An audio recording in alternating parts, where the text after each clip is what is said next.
So we have the population here, the population groups, and we have distant cities around. So what we will do is basically these populations would divide in clusters. And that's quite logical. Let's see the second example. So whole population is available. What you can do?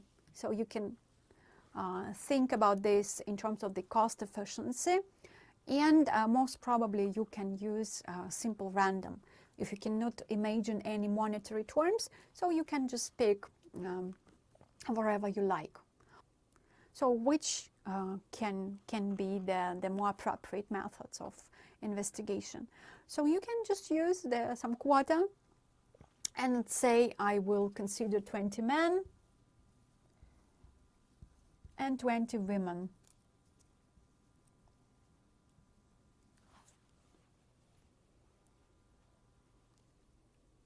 So that would be the example of the quota method. So I don't consider everyone, but I feel that these types of population would be appropriate in this case.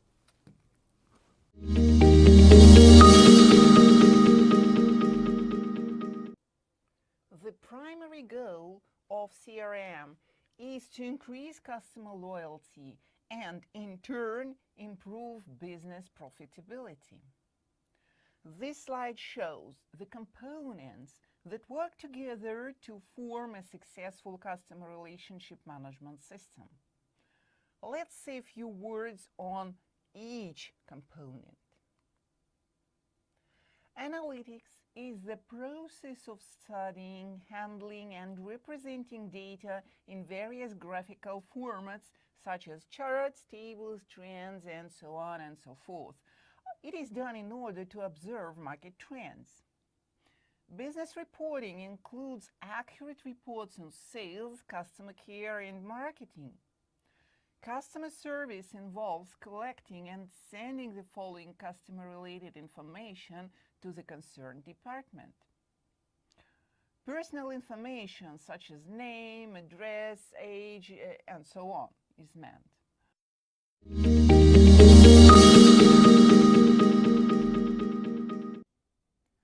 It's worth mentioning once again that patterns of cross-cultural business behavior are about interpreting human behavior that varies from culture to culture, but that shouldn't be an obstacle for trade and doing business with each other.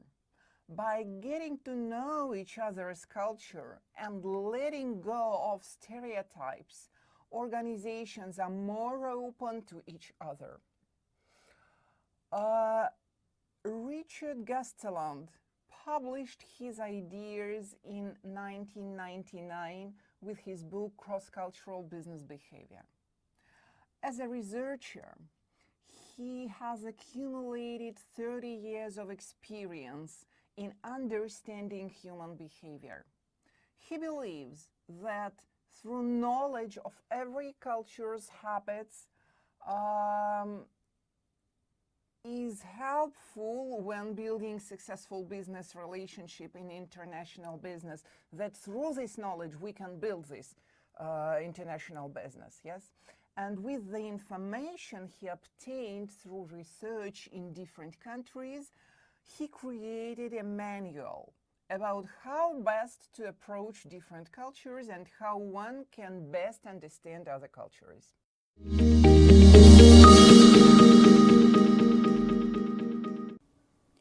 In order to solve the principal agent problem, and that's the problem which arises because of the separation of ownership and control, we have what we call the managing managers. So let's manage our managers. So here we can talk, first of all, about managerial compensation. So that's normally monetary incentives that can be used to align management and shareholders' interests. Like, if we will do this result, then your bonuses will be. The incentives needs to be structured carefully to make sure that they achieve their goals. We could use the corporate control because that's basically the case where we can control the managers.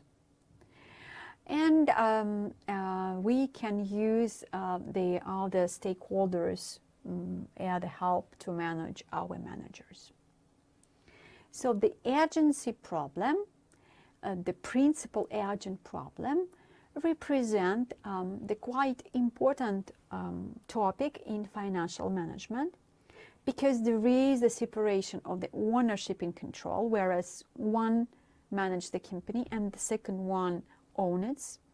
And we have what we call the conflict of interests. The good example would be that the managers would like to increase the company, to expand, and normally what they're doing, so first from smaller to bigger one and then more bigger, so we just increasing and increasing the growth because we receive the profits or the bonuses for this. But will it really maximize the shareholders' wealth? So that's the question, where this growth would maximize the wealth. So will it be real so? Will it have it or not? That's the big question to discuss and to think when we are discussing the financial management.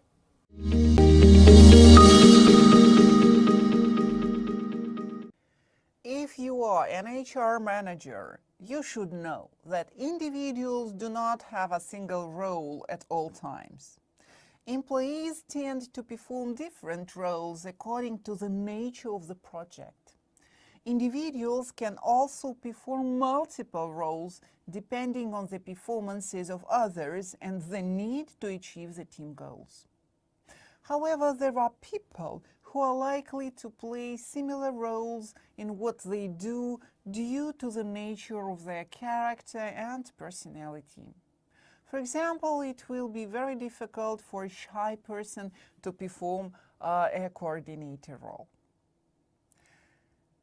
The key issue in this discussion is that groups and teams are crucial for companies and they are crucial for cultivating the opportunities that individual can offer when working with others towards a common goal. But they have to be managed and organized effectively to avoid any disruptions along the way. Restructuring the workforce is not an easy task, but when established effectively, team working improves competitiveness and enhances the quality of work life for employees. And we are through with our fifth section that was devoted to the issues of turning an applicant into employee. Here we spoke about recruiting and staffing. We've learned about processes of induction and socialization and focused on groups and teams that do exist in modern organizations of the 21st century. And our next topic is motivation and commitment.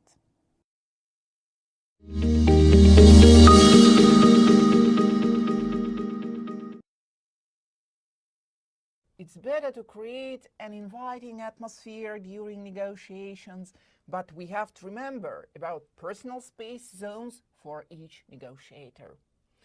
A good starting point is to consider those all-important personal zone spaces. Personal space, often referred to as proxemics.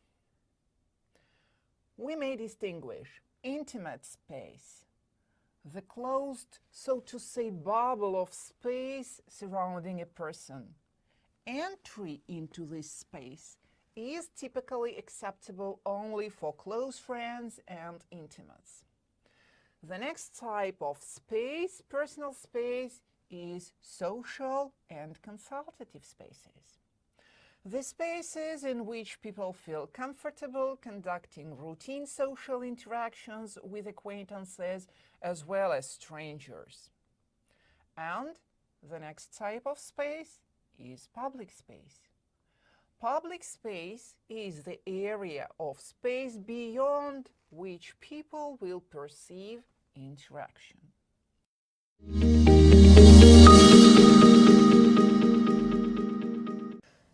And our last topic, our last block of lectures is devoted to intercultural sensitivity in business communication.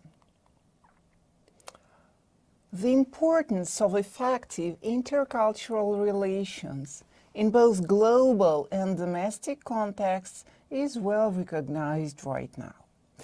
To be effective in another culture, people must be interested in other cultures, be sensitive enough to notice cultural differences, and then also be willing to modify their behavior.